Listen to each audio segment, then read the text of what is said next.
तो अभी हमारे साथ जो हैं वो ह्यूमैनिटीज़ डोमेन के हिस्ट्री, ज्योग्राफी और पॉलिटी के मेंटर्स हैं। हम इनसे यहाँ पर ये जानना चाहेंगे कि किस तरीके से इस बार के पेपर में आप सभी लोगों से मैं कुछ क्वेश्चंस पूछूंगा।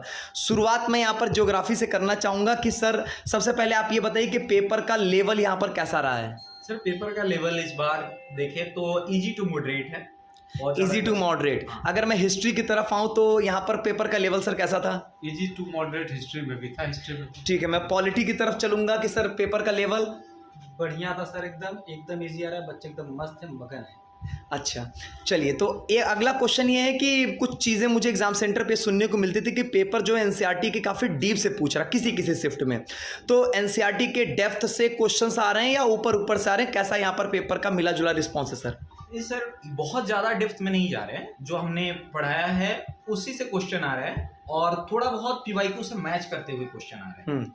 ठीक है सर, पॉलिटी की तरफ अगर हम चलें तो? क्योंकि सर नहीं, यहाँ पे जो सर पीवाईक्यूज है ना, पीवाईक्यू से ही रिलेटेड प्रश्न आ रहे हैं और यहाँ पे कई बार ये शिफ्ट में देखा गया है कि 15 से 20 क्वेश्चन जो कि डायरेक्ट रिपीटेड कर दे रहा है बच्चों का। ये रिव्यू है।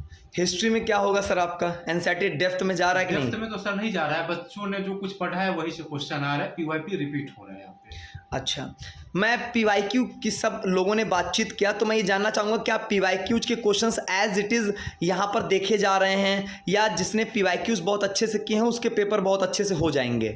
तो ये सब पे इस पे सबकी सहमति है? बिल्कुल कि थोड़ा बहुत परिवर्तन है। पॉलिटिकल साइंस में तो ऐसा है कि पीवाईक्यू डायरेक्ट उठा के पूछ दे रहा है, एकदम हूबहू कहीं पूछ दे रहा है और कई बार हो रहा है कि सेम उसी पीवाईक्यू से रिलेटेड दूसरा प्रश्न बना दे रहा है। बहुत ज्यादा चेंजेस नहीं, बहुत इजी प्रश्न बना रहा है। अच्छा, आप सभी से मेरा एक क्वेश्चन ये होगा कि जो 19 से 24 मई के पेपर्स बच्चों के होने वाले हैं, सभी लोग ये बताइए कि क्या बच्चों के लिए एक जिसको कहेंगे ना टॉप सीक्रेट क्या होगा पेपर की तैयारी करने के लिए, जो ये 13 से 16 मई के पेपर्स वो क्या लर्निंग्स ले सकते हैं? ज्योग्राफी से शुरुआत करूंगा मैं।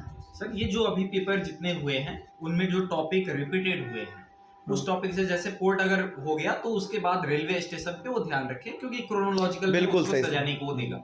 ठीक है, पॉलिटी की तरफ मैं चलूंगा। सर अगर पॉलिटिकल साइंस में बात करें तो हर एक टाइप के प्रश्न पूछे जा रहे हैं। नॉर्मल टाइप भी है, मैचिंग टाइप भी है और एक फिगर से प्रश्न पूछ रहा है तो फिगर पर भी हमको ध्यान देने हैं और मल्टीपल स्टेटमेंट बेस्ड भी क्वेश्चंस आ रहे हैं। और इस तरीके से अगर हम देखें तो हमको हर एक सेक्शन पे फोकस करके चलना है। हिस्ट्री की बात मैं करूंगा सर, हिस्ट्री के लिए क्या आप एक टॉप सीक्रेट बताएंगे 13 से 16 मई वाले पेपर्स के बेसिस पे? टाइमलाइन बच्चों को पढ़ के जाना है क्योंकि टाइमलाइन से प्रत्येक शिफ्ट में देखा गया है कि 3 से 4 क्वेश्चन होते हैं और अच्छा। तीसरे किताब पर ज्यादा फोकस करने की जरूरत है क्योंकि यहाँ से क्वेश्चन आते हैं और यहाँ से ऐसे क्वेश्चन आते हैं जो बच्चे आराम से बना लेंगे अगर एक बार पढ़ लिए तो।